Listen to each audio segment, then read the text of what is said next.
Hello bachcho, let's take given question. The question says 1 gram mole of an ideal gas at NTP is first expanded isothermally to twice the original volume.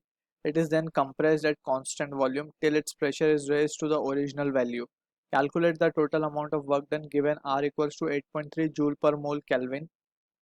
So in this question दो process हमें given है, isothermal and constant volume का means है isochoric.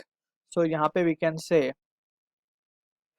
हमें work done के जो different different processes की वजह से जो वर्क डन है that result we keep have to keep in mind. So we can say work done by an isothermal process को क्या लिख सकते हैं हम. It is given by the formula NRT natural log of V final upon V initial, final volume upon initial volume.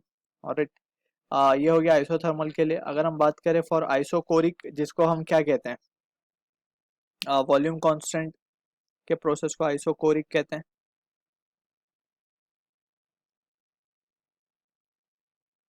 इसका formula होता है P delta V. Alright, so pressure into change in volume, this is what the work done for an isochoric processes, और ये ऊपर isothermal. So using this result we will try to answer the given question. यहाँ पे first of all जो situation given है उसको हम plot कर लेते हैं एज पर द ग्राफ.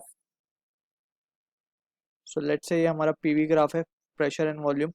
अब हमसे बोल रहा है 1 gram mole of an ideal gas at NTP is first expanded isothermally to twice the volume. Isothermal expansion की बात हो रही है. एक्सपेंशन मतलब वॉल्यूम बढ़ेगा, प्रेशर घटेगा. और आइसोथर्मल प्रोसेस के लिए इस तरीके से ग्राफ बनाया जाता है ये. ठीक, अब इसके बाद क्या बोला जा रहा है कि कांस्टेंट वॉल्यूम पे it is then compressed at constant volume. Compression का मतलब है कि प्रेशर बढ़ेगा एंड वॉल्यूम कांस्टेंट रहने को कहा गया है. सो this is the initial point और ये हमारा यहाँ पे हमने फाइनल पॉइंट शो किया है. ऑलराइट, प्रेशर के लिए this is let's say P1.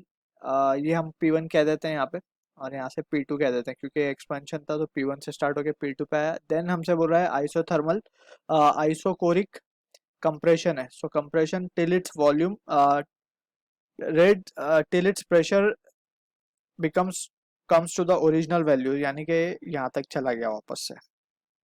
So this is how the graph we have plotted now. अब हमसे बोला जा रहा है कि we are interested in calculating the work done in the total process. और यहाँ पे वॉल्यूम जो था कितना एक्सपेंशन हुआ था, वॉल्यूम का डबल हो गया था वॉल्यूम. लेट्स से ये अगर V0 था तो ये हमारा 2V0 हो गया. ऑलराइट, अब ये ग्राफ के हिसाब से we are interested in calculating the work done. हमें पता है कि जो वर्क डन है वो एरिया अंडर ग्राफ होता है, PV graph. Alright, so area under curve का भी इसमें we can use the result.